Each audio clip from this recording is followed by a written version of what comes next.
Acchiappa l'idea! Oggi vediamo assieme 4 nuove idee per il nostro presente.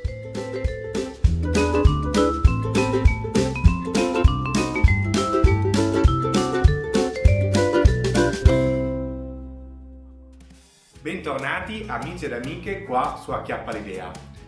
Anche questa settimana non riesco a realizzare un video con proprio un progetto completo, ma non vi lascio senza video domenicale, non preoccupatevi, eccolo. Questo video l'ho registrato mercoledì scorso perché giovedì, venerdì, sabato e domenica sarò ai mercatini, come se mi seguite lo sapete già. Tra l'altro qualcuno di voi riesce a passare a salutarmi abitando qua vicino, in particolare saluto Filippo della Val Samoggia e la ragazza che è di Genova, vive a Faenza ed è venuta a trovarmi a Imola, di cui però, scusami, non mi ricordo il tuo nome. Comunque ti saluto, è stato veramente un piacere incontrare in particolare questi due follower molto entusiasti, ma anche altri che si sono fatti riconoscere come iscritti al canale.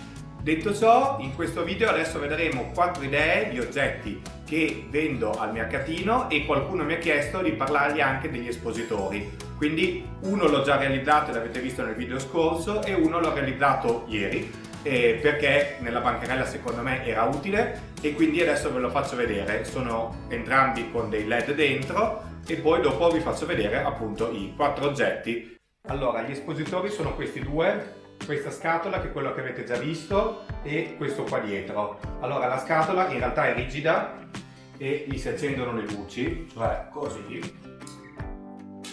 Adesso sembrano eccessivamente potenti, ma in realtà non è vero, è adeguata, diciamo. C'è un giro di LED che corre qua dietro a tutta la cornice. I piani li ho fatti in plexiglass e adesso ve lo faccio vedere un po' più da vicino. Ecco fatto, vedete che la cornice fa in modo che le luci LED non arrivino negli occhi di chi guarda e questi sono tipo 10 cm, 3 spazi espositivi tutti con il plexiglass, in modo che non si creino molte ombre. E ha il suo interruttore che l'accende e lo spegne. L'altro oggetto espositivo, questa specie di scaffale, è pensato anche lui per essere messo su un tavolo, ma come anche adesso è appoggiato per terra, non sta malissimo. Al momento ha le luci spente, vado ad accendere anche le sue luci, quindi ecco fatto. Vedete che c'è questa luce qui, è una luce piuttosto versatile perché ha una specie di ciappetto e questo braccio che consente di essere orientata poi a seconda delle necessità del banchetto. E poi in realtà ci sono dei faretti. È tutto smontabile, nel senso che qua ci sono degli strap che consentono di mettere e togliere ogni singolo ripiano. Vedete sotto ci sono i faretti con le luci. Questa parete di fondo in realtà è solo di stoffa e quindi è pensato per essere poi riposta all'interno della macchina quando monto e smonto il mercatino. Ci sono 4 ripiani. L'altezza complessiva è di circa 1,20 m e la larghezza è circa 60 cm. Qua sotto c'è una scatola di legno pesante e anche le 2 colonne verticali sono fissate con degli strap in modo che sia pratico da montare e da smontare, ma allo stesso tempo sufficientemente resistente. Contate che gli oggetti che poi andrò a esporre su questo scaffale sono molto leggeri, quindi non è che ho molto preoccupato da quello. Questa scatola qui è una scatola che quando la giro poi la posso riempire di scatoline, scatolette, delle varie robe che espongo e vendo. Adesso passiamo ai progetti specifici, come vi avevo detto, 4 nuove idee più qualcosa che in realtà è già presente sul mio canale.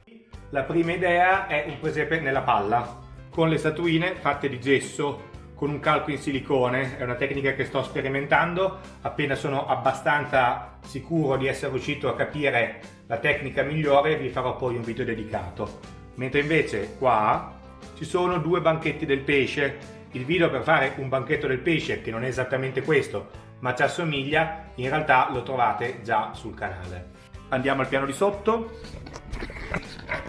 Qui abbiamo a sinistra dei banchetti delle spezie più piccolini perché sono alti circa una 10-12 cm e sono simili però al banchetto delle spezie di cui c'è già il video.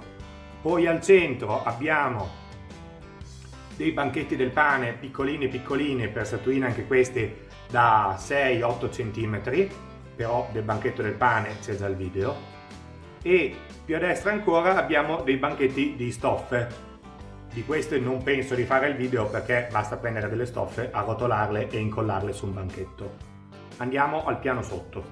Ecco qui, questi qui sono invece delle botteghe, diciamo, delle casette dei vari mestieri.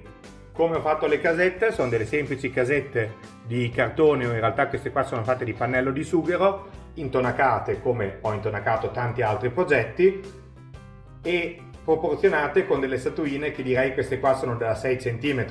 E la casetta dovrebbe essere alta tipo 10 perché direi che il lato del quadrato della base è 10. La scritta sopra, quindi tessuti, falegname, fabbro e arrotino, l'ho fatta con la mia stampante laser che riesce a stampare anche sul pannellino di sughero, però se non avete una stampante laser non è un problema, potete anche scriverla a mano. Il tetto è fatto di cartone passato con una specie di intonaco a caso con della sabbia e il colore mattone, quello rosso. Andiamo al piano ancora sotto. Questi recintini qui sono simili ai recintini che vi ho fatto vedere nello scorso video, e perché quelli lì li ho venduti, quindi ho pensato di rifarli e ho fatto questa volta con le galline, col maialino e i coniglietti. Ma la cosa più bellina di tutte secondo me sono questi due qui, che sono due paesaggi. Adesso li tiro un attimo fuori da lì sotto e ve li faccio vedere meglio. Spero che si veda bene. Sono riuscito a fare queste palme in un modo che mi convince molto. Magari su questo proprio un video dedicato ce lo farò. Allora, il gambo di questa in realtà è tipo di una pianta tropicale che ho trovato in un orto botanico, che ce n'erano un botto per terra, non so esattamente cosa siano. Però se non avete quell'oggetto lì potete utilizzare all'interno di una pigna, che dà comunque un effetto molto bello. Le foglie delle palme poi le ho fatte con uno scovolino che ho trovato tipo nel reparto di bigiotteria di un negozio dei cinesi, scovolino che era bianco colorato di verde. Comunque magari sul progetto Palma, che mi è piaciuto parecchio, riuscirò a fare un video nelle settimane future. E poi vedete come ho allestito, con a sinistra 3 statuine di Erode e dei soldati romani e a destra qua la statuina di un amico cammello. Ci saluta. Non ho mai capito se è un cammello o un dromedario. Comunque, fatemi sapere qua sotto nei commenti quale di queste idee creative vi ispira di più e quale magari meriterebbe un attimo di approfondimento con il tutorial, e vedo di provare a dargli la priorità. E anche cosa ne pensate dei miei 2 espositori, se avete bisogno di qualche video magari dedicato che volete provare a realizzarlo anche voi. E niente, se vi capita di passare ai mercatini, mi raccomando, palesatevi e fatevi riconoscere che vi saluto molto volentieri. Noi ci vediamo alla prossima idea creativa. Ciao!